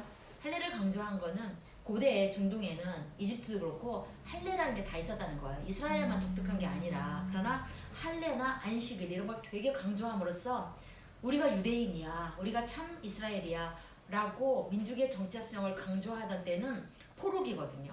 나라가 망하고 나서 포로와 포로 이후 그때 생겨난 법이 바로 할례나 안식일이잖아요. 그래서 그 후대 강조를 반영하고 있는 본문이죠. 근데 바로 그 이야기에서 십부라는 할례를 담당하는 할례 집전자 있죠. 역할을 하는 거죠.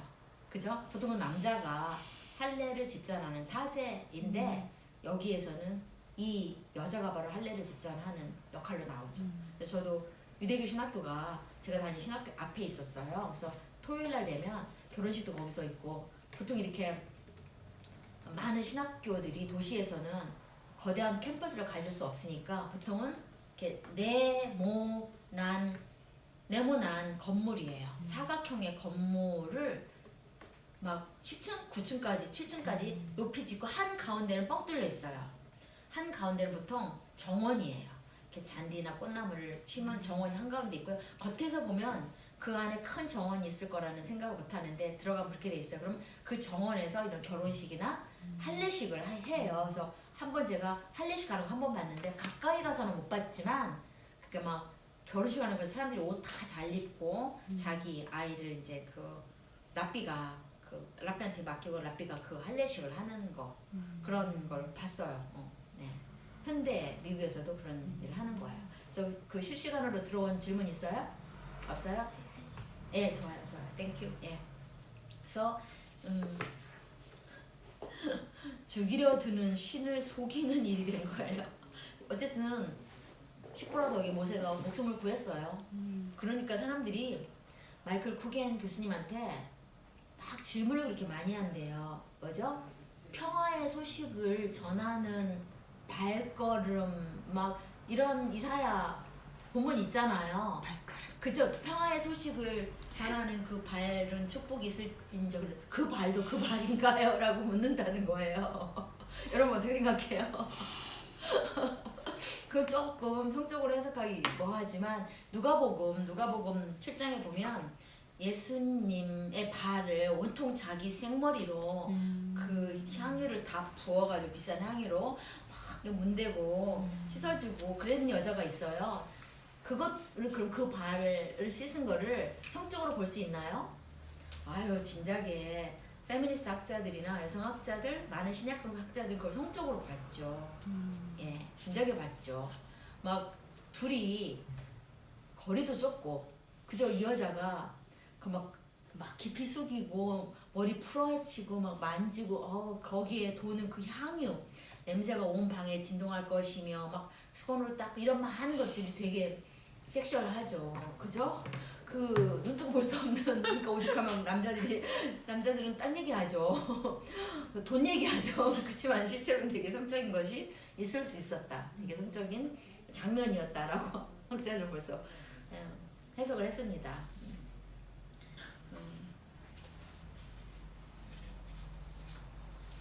그랬고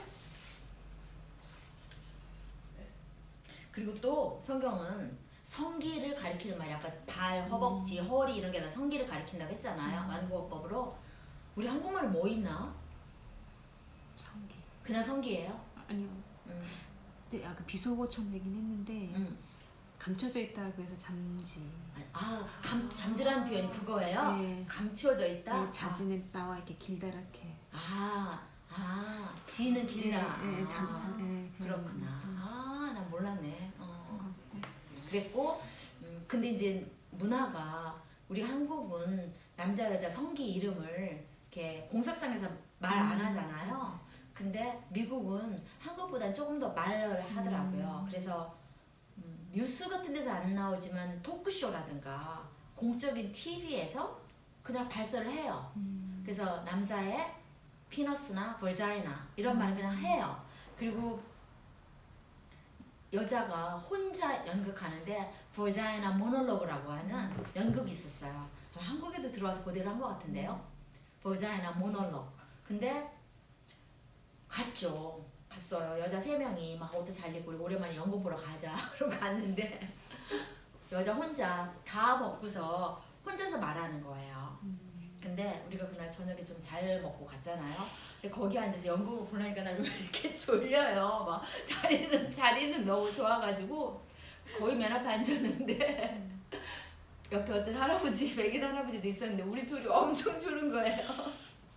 영어로 막 1시간 반이 2시간 혼자 막 떠드는데 잘 들리지도 않고 그러면 밥은 먹고 막 졸리고 그리고 생각보다 이렇게 막 조명이 어둑해가지고요 거의 안 보여요. 그러니까 더 그냥 긴장이 안 돼서 그런지 이 남자분과 저가 엄청 졸았어요. 지금 다 벗은 여자가 저기서 연극하고 있는데 무대에서. 근데 그렇게 포스터에 살짝만 그 조명에 의해서 벗은 데는 살짝만 나오고요. 왜 그 아담과 이브의 그림도 음향이 있잖아요. 그렇죠. 그래서 또 이 여자의 긴 머리가 가리고 있기도 하고 막 이러잖아요. 그런 것처럼 그 버자이나 모놀로그 백인 여자 배우였는데 약간 이만큼만 살짝 이렇게 나오고요. 거의 가슴도 안 나오고 조명 때문에 안 보여요 일단. 근데 이제 얼굴과 일부 뭐 다리하고 조금 밝은 데는 보였지만 근데 버자이나라는 말이 흔하게 누구나 공적으로 발설하는 단어예요. 근데 한국은 절대로 발설하는 단어가 아닌 거잖아요. 그래서 홍길동을 아버지라고 부르는 그런 단어 중에 하나인 겁니다. 그래서 그럼 우리 영어 공부를 하기로 했으니까 조금만 같이 해봐요. 너무 야할 수 있나? 지금 14쪽에 맨 위에 14쪽에 첫 번째 문단이 여러 줄이 있는데 그걸 다 함께 읽을까 봐요. 따라 읽겠습니다. Another word for the genital is flesh.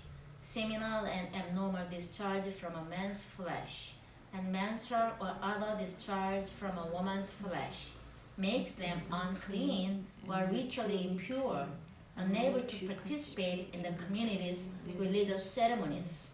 Some words are used exclusively for the male organ. One is hand. Two different Hebrew words are usually translated hand.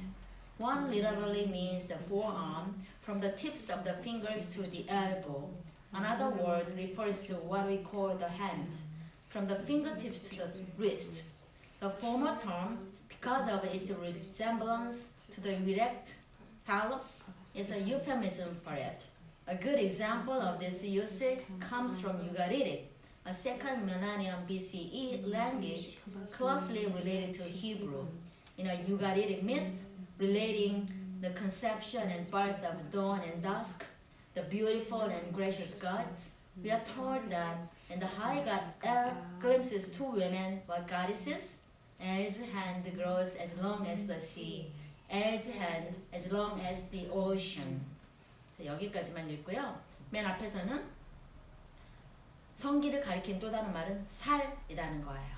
그래서 남자의 살에서 나오는 정액이나 비정상적인 유출물은, 그리고 여자의 살에서 나오는 월경 또는 다른 유출물은 unclean하게 한다는 거예요. 그래서 unclean은 보통 더럽힌다라는 말로도 번역이 되지만 실제 내용은 의식적으로 순결하지 않게, 그러니까 옛날에 부정 탄다는 말 있죠. 그게 더럽다는 하이진, 그러니까 깨끗하고 더럽다 이런 표현보다는 뭔가 종교적으로 맞지 않다, 예법에 어긋난다 이런 표현이에요. 그 unclean하다는 게.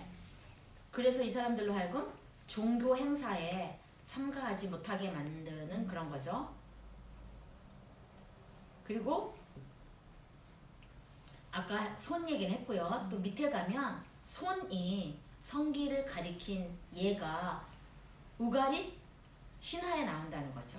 우가릿 어는 히브리어랑 같은 셈족어인데 특히 세컨드 밀레니엄이라고 그랬으니까 이 기원전 2000년 기는 언제부터 언제까지라고 보냐면 기원전 1999년에서 1001년까지가 2000년 기예요. 2000년 기에 해당하는 해들인데 년들인데 그 기간 동안에 사용된 우가릿어 신화에 보면 그 신화의 새벽과 황혼이라고 하는 아름답고 은혜로운 신들 탄생할 때 얘기예요. 그런 신들이 가장 높은 신인 우가릿의 만신전의 가장 높은 신인 엘 신에게서 나오는데 그 엘 신을 통해서 임신한 두 여자나 여신들 이야기인데 이 가장 높은 신 엘이 두 여자 또는 여신들을 보았을 때 이 사람의 손에 무슨 일이 생기냐면 손이요 바다처럼 길어진다, 대양처럼 길어진다라는 거예요. 아까 잠지같이 바로 그 길어진다는 표현이 여기 나온다는 거예요. 과장법이죠. 그래서 남자들은 그 성기에 대한 크기나 길인 거에 대한 자랑들이 되게 많은 것 같더라고요. 진짜 웃긴 게 웃기는 것 같아. 그래서 그리고서 에스겔이나 이런 남자 예언자가 쓴 거니까 그 정액의 양이라든가 그 크기나 힘센 거 그런 거에 대한 그 말을 우리가 좀 이따 에스겔에서 보겠지만 되게 관심 있게 쓰고 있어요.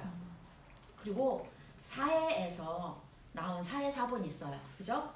그 사해 사본이 또 거기도 손이 나오는데 공동체 규율이라고 하는 문서가 발견됐어요. 그러니까 아마 그 사해로 피신해서 예루살렘 공동체 밖에서 예루살렘 공식 종교랑 맞지 않아서 자기네끼리 공동체를 이 사막에서 이루고 살았던 사람들의 규율이었던 것 같은데 거기 뭐 이런 게 나오는 거예요. Whoever takes out his hand from under his clothes and his nakedness is seen will be punished for 30 days. 그러니까 뭐냐면 자기 옷에서 손을 꺼내서 그의 벌거벗음이 보여지는 사람은 누구든 30일간 벌을 받을 것이다. 이런 표현이 있어요. 그러니까 그 손과 벌거벗음. 그 바로 손이 성기를 가리키는 말이죠. 그리고 이사야에 아주 난해하고 어려운 본문이 있어요. 그래서 이사야에 어쩌면 성경이 말하는 여성의 자위 도구가 여기 등장해요. 그래서 여기에 이사야 57장 8절을 한번 읽어볼까요? 15장 한가운데 시로 되어 있는 거 함께 읽겠습니다. Behind the door and door frame, you place your dildo. You uncovered yourself and went up and spread out your bed. You made a covenant with them. You loved their bed. You gazed on their hand. 그래서 이 번역이 정말 어려운데 문과 문틀 뒤에다가 너는 너의 딜도를 두었다. 너는 너 자신을 드러냈고 벗었고 침상에 올라가서 활짝 펼쳤다. 내 몸을. 그쵸? 그리고 너는 그들과 계약을 맺었고 너는 그들의 침상을 좋아했다. 너는 그들의 손을 응시했다. 이런 말이 있어요. 그러니까 여기서 손을 보았다는 게 그냥 손이 아니죠. 침상, 네 몸을 벗고 침대에 올라가서 네 몸을 펼쳤고, 그죠?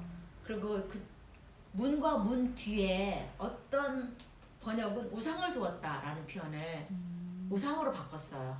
또는 기념표를 두었다. 왜냐면 여기서 딜도라고 번역한 게요. 딜도라는 말이 이게 모조 남근이잖아요. 인공 남근이잖아요. 딜도가요. 성인샵에 가면 파는 거. 그래가지고 내 선배님 여성 두 분이 싱글인데 그 여성 한 분이 또 다른 되게 믿음 좋은 또 다른 여성한테 권유했대요. 딜도 사라고. 성인샵 가가지고 딜도 사라고 권유했대요. 근데 또 어떤 싱글 여성이 아나운서였구나. 이혼하고 나서 자기가 딜도를 샀는데 세상 편하고 좋더라 라고 하는 얘기를 제가 들었는데 어쨌거나 이게요. 벤 존슨이나 셰익스피어나 오든이라고 옛날 영국 문학에서부터 쓴 표현이 딜도라고 하네요. 근데 성경에도 나온다는 거. 근데 이제 성경은 딜도라고 번역하면 약간 시대착오적이죠. 약간 현대의 말을 고대 성서에 갖다 붙이는 것이 되는 거잖아요. 그치? 분명한 건 이 여자의 어떤 성적 즐거움을 위한 도구라고 해석할 수 있는 거예요. 왜냐면 자카르라는 어근이요. 두 가지 뜻이 다 가능해요. 하나는 자카르가 기억하다라는 동사, 기억하다라는 어근도 되고요. 또 하나는 남자, 아까 제가 자카르 니케바라는 남자 여자라는 표현 있죠. 메일니스, 뭔가 남성적인 것? 그 두 가지 뜻이 다 되거든요. 근데 여기서 뭔가 기념, 기억하고는 맥락이 안 맞잖아요. 사실, 그죠? 그러니까 사실 뭔가 남성하고 관련된 어떤 상징, 물건, 문 뒤에 둔 거. 그러니까 문 뒤에 뭔가 감춰졌죠, 이 여자가. 그 기념표라고 말하는 게 이상하다는 거예요. 그러니까 차라리 모조 남근이 맞다는 거예요. 모조 남근이라도 여성의 자유도구라고 봐야 된다는 거예요. 그러니까 어쨌거나 그러니까 이걸 NAB 같은 성경은 영어 성경은 외설스러운 상징이라고 풀어서 번역을 했고요. 킹제임스 버전은 기억이라고 한 거예요. 아, 우리 성경은 뭐라고 그랬어요? 몇 장 몇 절인지 혹시 아세요? 이사야 57장 8절이에요. 57장 8절.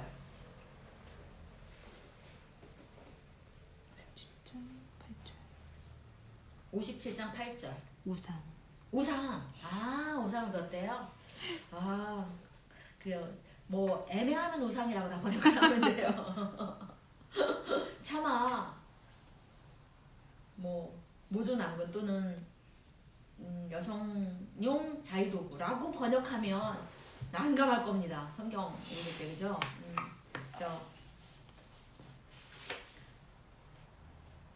그리고 라합 이야기, 여호수아의 라합 이야기에서도 흥미로운 걸 이제 발견했어요. 그게 뭐냐면 6쪽에 잠깐만요. 어디부터 읽는 게 좋을까?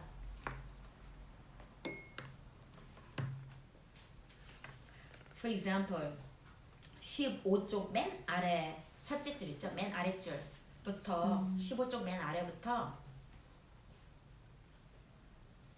그 다음 16쪽 첫 번째 문단 끝까지 themselves까지 같이 읽어요. 첫 번째 문단 끝까지 시작. For example, an ancient scribe, perhaps troubled by the destination of Joshua's spies, added an explanatory gloss to the words of the king of Jericho, to the prostitute Rahab, the man who went into you to your house, to make readers less likely to think that the spies had gone to Rahab's house for the usual reason that men visit prostitutes. Translators of the Bible have shown the same prudishness as when, for example, they translate the prophet Ezekiel's description of the Egyptians as great of flesh and lustful, even though a few chapters later, the text itself is explicit, describing the Egyptians as having flesh like the flesh of donkeys and emission like the emission of stallions. We'll return to matters of translation repeatedly because to learn what the Bible means, we must first learn what it meant when it was written. And that begins with the words themselves. 그래서 예를 들어 고대의 서기관은 아마도 여호수아의 첩자들 있죠. 여호수아의 정탐꾼들이 라합의 집에 간 이유가 좀 알 것 같은데 그걸 독자들이 알면 안 될 것 같아서 여리고의 왕이 이 첩자들에 대해서 라합한테 물어볼 때 말 하나를 보탰다는 거예요. 후대의 저자들이 말 하나를 살짝 첨가했다는 거예요. 그게 뭐냐면 너한테 go into라는 말 있죠. 너한테 들어간 남자들, 그러니까 이스라엘 첩자들이죠. 근데 너한테 들어가는 얼른 바꿔갖고 to your house, 너의 집에 온 첩자들. 그래서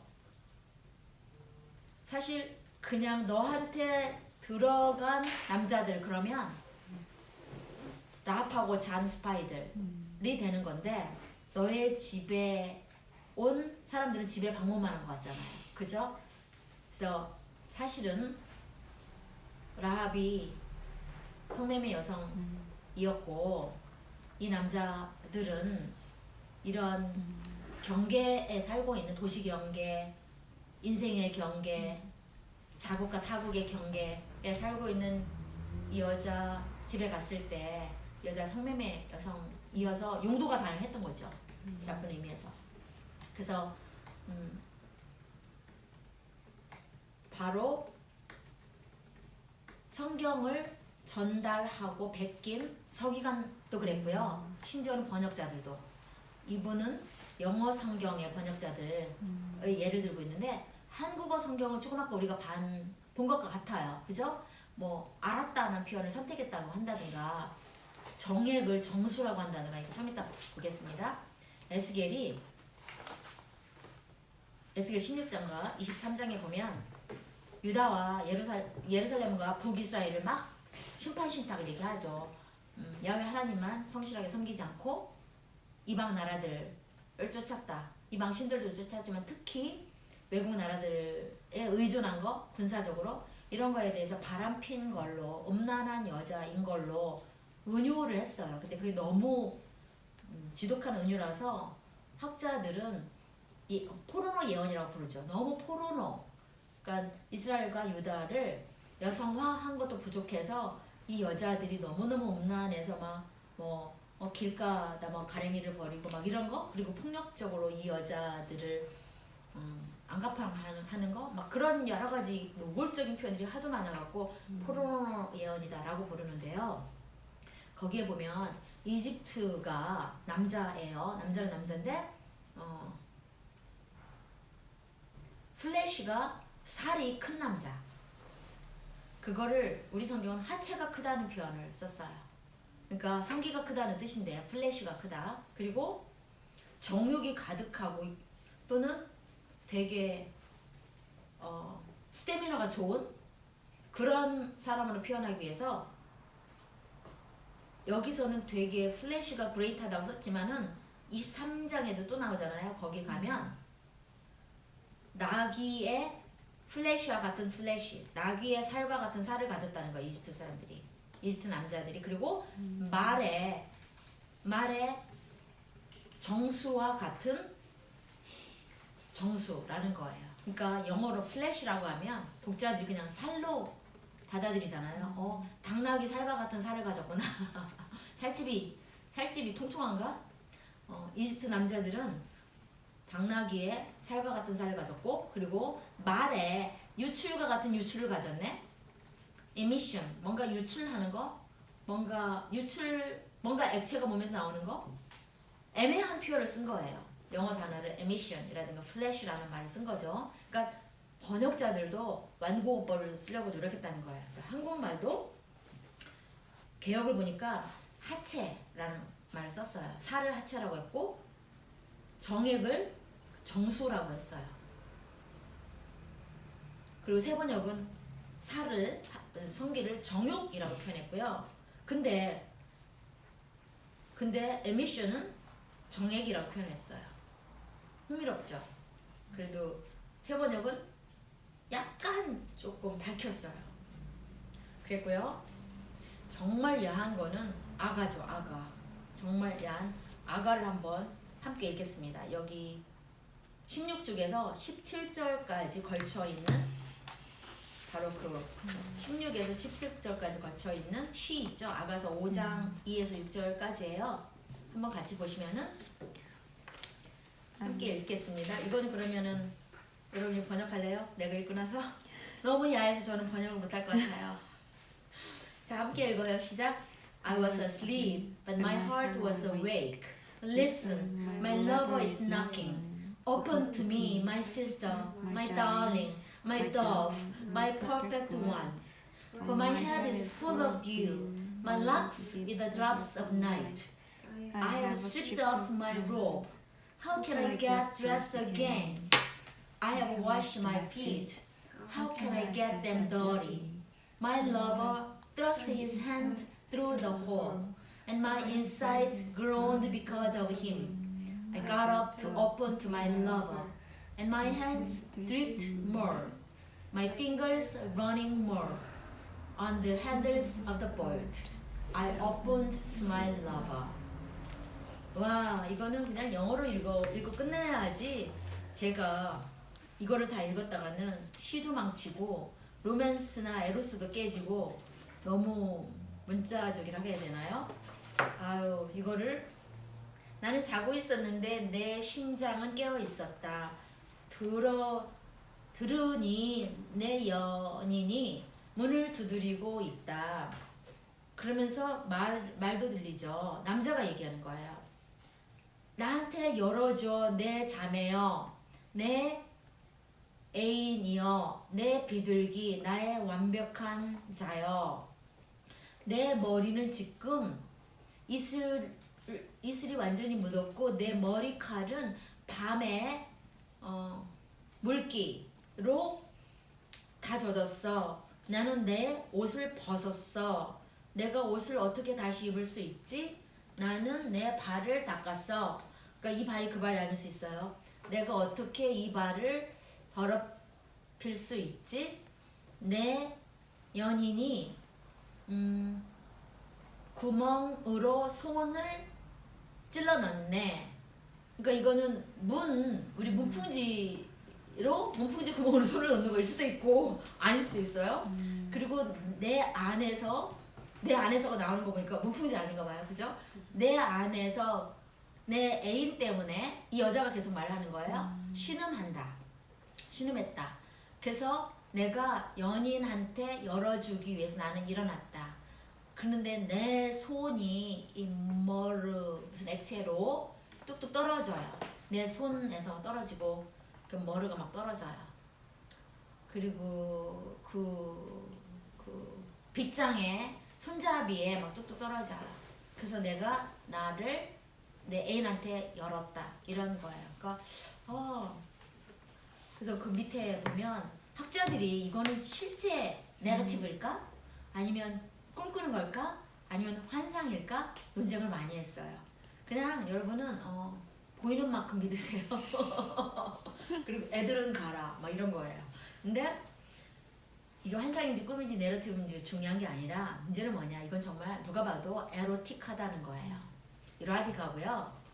그래서 1세기 예수님 시대예요. 팔레스타인 땅에서 이 아가를 성경에 정경으로 넣어야 되냐 마냐에 대한 논쟁이 많았는데 권위 있는 랍비 아키바 랍비가 딱 잘라 얘기했죠.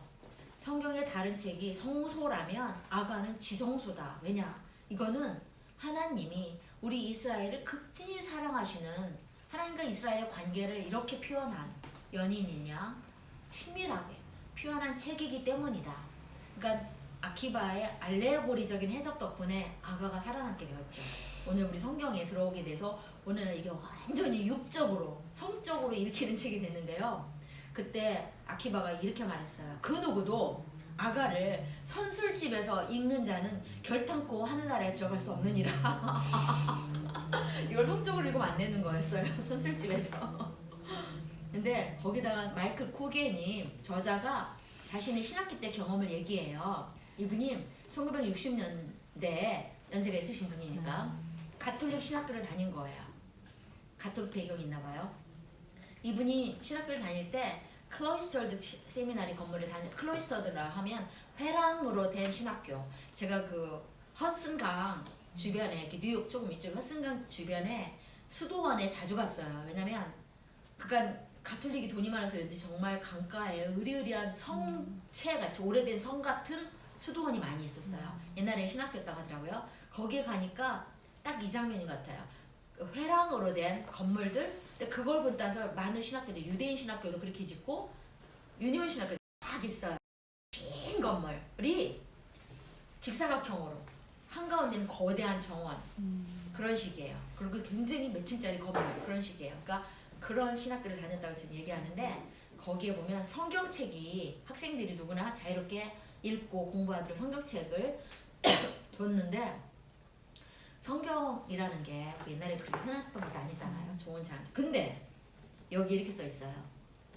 But in many of them 성경 중에 많은 성경에 The Song of Solomon, The Song of Songs had been carefully razed out, lest its steamy language become what was called an occasional sin. 이 아가서를 주의 깊게 면도칼로 도려낸 책이 많았다는 거예요. 왜냐면 지금 젊은 신학생들이 많은데 이 스팀 나는 이 핫한 표현들 때문에 젊은 신학생들이 죄라도 지을까봐 뭔 뜻인지 몰라요. 나는 하여튼 그걸 다 도려낸 성경책이 많았대요. 참 여러분이 도려내고 싶은 성경책은 어디 부분이에요? 여러분이 성경에서 도려내야 한다고 생각되는 부분들은 어느 부분이에요? 그래서 굉장히 전쟁을 묘사하거나 여성을 비하적으로 표현하거나 아이를 막 돌려줘줘. 그쵸. 아이를 돌로 쳐서 던지는 자한테는 그 시편 137편이라거나 그러니까 우리가 짜내고 싶은 것은 취향이 시대마다 달라요. 근데 그때는 아가서를 잘라냈다는 거예요. 1세기 아키바도 안 잘라낸 걸 왜 60년대 어쨌든 아주 흥미로운 얘기가 여기 있고요. 그 다음에 나머지 17쪽에 맨 끝에 as a collection 있죠? 여기부터 끝까지 함께 읽어요. 그 다음 페이지, 맨 끝 페이지까지 함께 읽어요. 일부는 여러분이 번역해도 좋을 것 같은데. Okay. As a collection of writings produced over centuries, the Bible speaks, even sings with many voices in a kind of polyphony, sometimes harmonious, sometimes dissonant. The Song of Solomon is one of the most biblical and most fascinating of those voices. In the foreign country that is the biblical world, the song is a garden of earthly delights, full of blossoming lilies, fig trees, grapevines, and henna shrubs, turtle doves, foxes, and gazelles, apples, raisins, and pomegranates, cypresses, cedars, and palm trees, a veritable Eden. And the delights are not just those of nature. It's a place where sex, unmarried sex, sex for its own sake, and not just for reproduction, is celebrated. Although it's no feminist track, the woman has less freedom than the man and is subject to her brother's control as well as to the guardians of morality in a city. In the song, as nowhere else in the Bible, we hear a woman's voice. It is anomalous in another way too. There's no mention of God under any name. Yet, happily, this collection of secular love poems is part of the Bible, probably because Solomon's name had been attached to it. And as we listen to other voices in the Bible's polyphony, we should keep in mind this extraordinary expression of mutual desire. So, 성경은 수백 년 동안 생성된 그러한 문헌을 모은 거잖아요.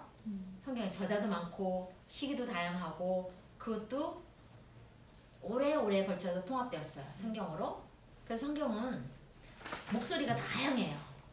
다성의 목소리를 갖고 있어요. 어떤 때는 이 목소리들이 서로 조화를 이루고 어떤 때는 서로 불협화음을 내죠. 그래서 Song of Solomon이라고 Song of Songs라고 하는 이 아가가 곧 성경하고 똑같다는 거예요.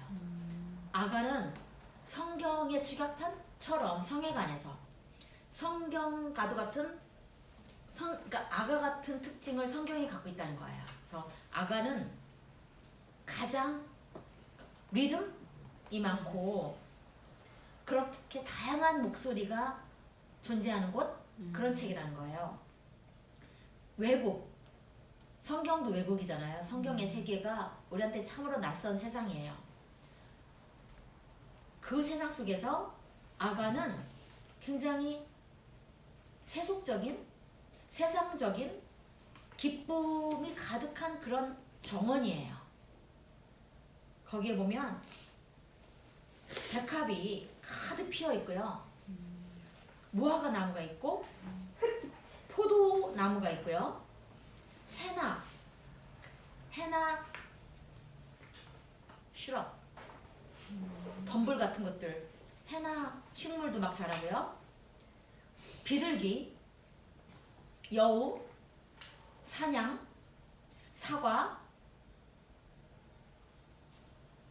포도 말린 거 뭐죠? 건포도. raisins.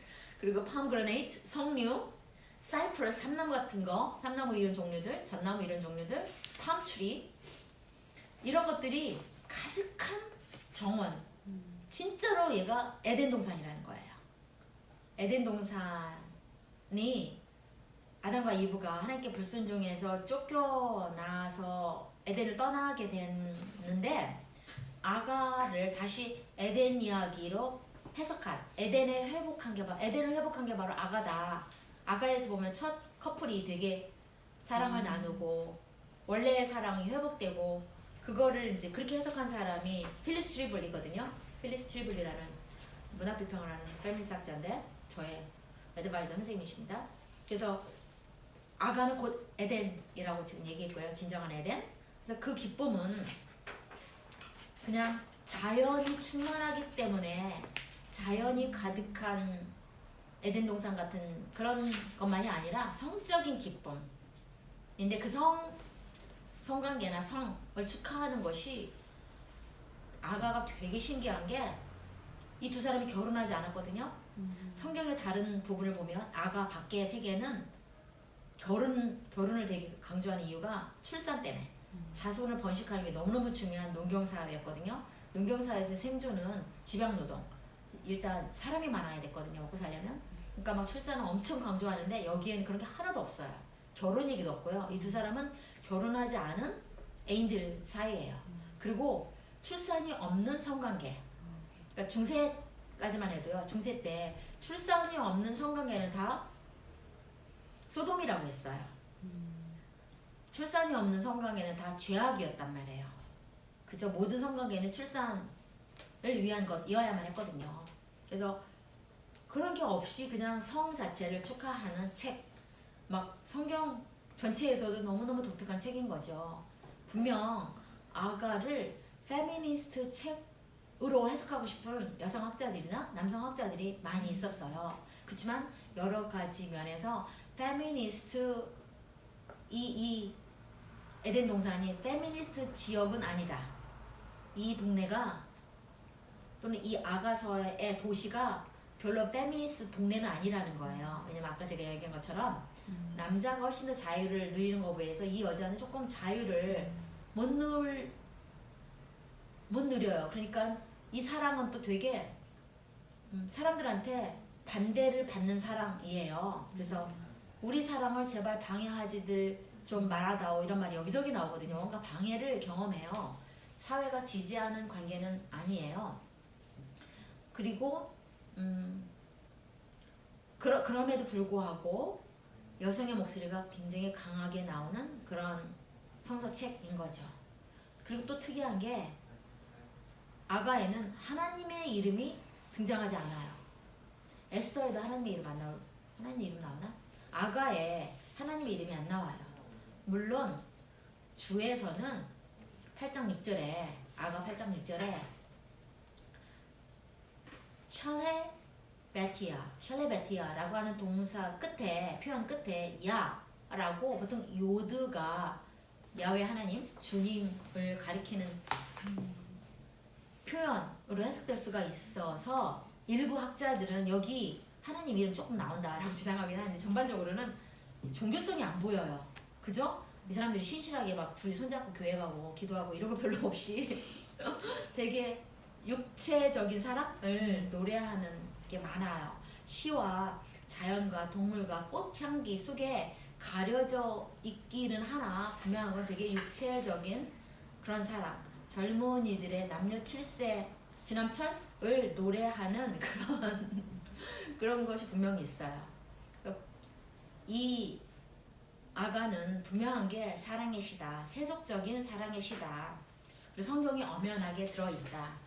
그 이유는 아마 솔로몬의 노래라고 하는 제목 때문인 듯하다. 그 덕분이죠. 솔로몬이 절대로 짓지 않았죠. 솔로몬은 역사상 실존했는지도 모르고 성경대로 하자면 10세기에 살았던 사람인데 팔데스라는 페르시아 말이 아가에 나온단 말이에요. 페르시아는 얼마나 후대예요. 6세기 이후에 네, 그러니까 시대착오적인 단어가 들어있잖아요. 그래서 아가는 되게 후대의 본문이거든요.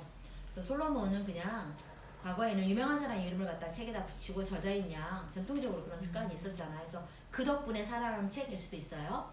그래서 성경에는 다양한 목소리가 들어있다는, 서로 상충하는 목소리도 많이 나오고, 그래서 이렇게 남자 여자가 서로 좋아하는 특이한 그런 표현이 가득한 책이 성경 속에 있다는 거. 그리고 이거는 이렇게 저렇게 특이한 부분을 예기치 않게 성경 속 아가 밖에서도 찾을 수 있다 라고 볼 수 있어요. 자, 그럼 저는 여기까지 본문을 다뤘는데 오늘 공부한 방식이 어떤지 제가 추천하는 것은 이 책이 쉬우니까 미리 제시해서 복사한 부분만이라도 여러분이 크게 읽고 크게 읽는 게 중요해요. 그죠?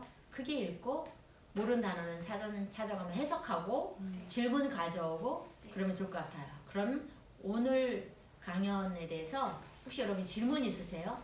뭐 재미있었던 것, 새로 왔던 것, 또는 다 알고 있었던 것, 뭐래도 좋으니까 한번 얘기하면 어떨까요?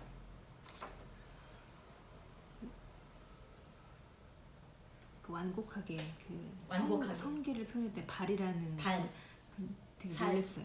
그쵸? 발은 참 예, 발. 예. 그렇다고 모든 발이 그 발은 아니라는 거. 이사야 몇 장이에요? 7장? 이사야 7장에 평화의 소식을 전하는 그 발. 그 발도 그 발인가요? 라고 학생들이 묻는다잖아요. 그러니까 이제부터는 성경을 읽을 때만 발만 나오면 오이? 혹시? 할 수 있어요. 아 참나. 어쨌든 네. 온라인으로 코멘트가 와서.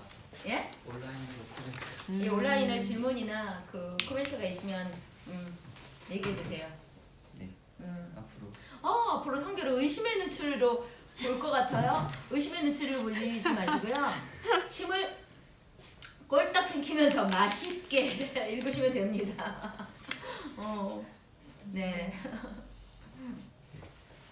또 이 말은 성적으로 이 말은 무슨 성적인 의미를 가졌을까요? 그런 식으로 이제 성경을 볼 수 있다는 거죠. 예. 그리고 성서를 읽는 독자의 시대잖아요. 지금은요. 과거에는 모더니즘의 시대에는 저자가 왕이었거든요. 그래서 저자가 무슨 의도로 이 말을 했을까 막 그래서 막 역사적인 맥락이라든가 그걸 주석하려고 노력하고 그런 것이 성서학의 대부분의 역사를 차지했다면 그렇지만 또 한편으로 고대에는 알레고리적 해석이라든가 되게 자유롭고 자의적이고 신비롭고 그런 해석도 많이 했어요. 그건 되게 읽는 사람 마음대로 해석한 것도 많았단 말이에요. 다시 그 시대가 된 것 같아요. 지금 우리가 읽고 싶은 대로 해석하면 될 것 같아요. 그래서 아가 같은 경우를 보면 퀴어 해석에서 볼 때는 어떻게 동성애적으로 이렇게 남자 여자만 등장하고 남자 여자의 연애를 말하는 아가 같은 본문을 퀴어한테 힘을 주는 해석을 할 수 있나요? 라고 질문할 수 있잖아요. 근데 크리스토퍼 킹이라는 분은 그 퀴어 성서 주석에서 아가를 쓰면서 이런 말 했어요. 그럼에도 불구하고 예를 들면 이 두 젊은이들이 뭔가 사회가 반대하는 사랑을 하고 있는 그 오빠들이 반대하고 야경꾼들이 박해한다거나 그 예루살렘의 아가씨들이 질투한다거나 뭔가 충분히 축하받지 못하는 관계 같은 게 살짝 나오거든요. 그런 의미에서 동성애자들이나 퀴어분들이 박해받는 그런 것과 비슷하기도 하고요. 또 근데 그런 걸 되게 많이 찾아냈어요. 그런 유사점을. 그리고 이 둘은요 분명히 남매가 아니거든요. 주인공이. 근데 둘이 닮았다는 걸 되게 강조해요. 둘이 남매처럼 우리가 남매이면 좋으려면 우리가 한 엄마의 뱃속에서 나온 사이라면 좋으려면 그러면 우리 집에 놀 수 있고 같이 살 수 있고 그러면서 우리 서로 닮았다는 거 우리 서로 같다는 거 닮았다는 걸 되게 강조해요. 이 아가에서 보면. 그러면 동성애자들은 그게 닮았음을 강조할 수 있잖아요. 같음을 되게 강조하잖아요. 그런 의미에서도 읽을 수 있고요. 그래서 오늘날의 독자는 자신이 속한 삶의 상황에 따라서 사회적 정황에 따라서 어떤 식으로든 자신한테 힘이 될 수 있게 성경을 전용할 수 있는 것 같아요. 내 걸로 만들 수 있다는 거죠. 그죠? 그래서 타당한 해석이 될 수 있어요. 그래서 경험만큼 성경이 보이는 거고요. 보이는 눈에는 예수님이 이미 복음을 전할 때 그런 얘기 하셨어요. 귀 있는 자는 들을지어다. 그 모든 청중이 귀가 없었나요? 귀가 다 잘린 사람들은 아니었잖아요. 고갱인지 고갱 맞아요? 귀가 있었다고요. 근데 왜 그 말 했을까요? 그러니까 물리적으로 눈이나 귀가 있다고 해서 보거나 듣는 게 아니잖아요. 우리가 어린 시절에는 미숙한 만큼만 이해하고 나이가 들면 성숙한 만큼 더 많이 알게 되는 것처럼 아까 제가 말한 복감자 그런 것도 그런 이해가 있는 거잖아요. 그래서 앞으로 여러분이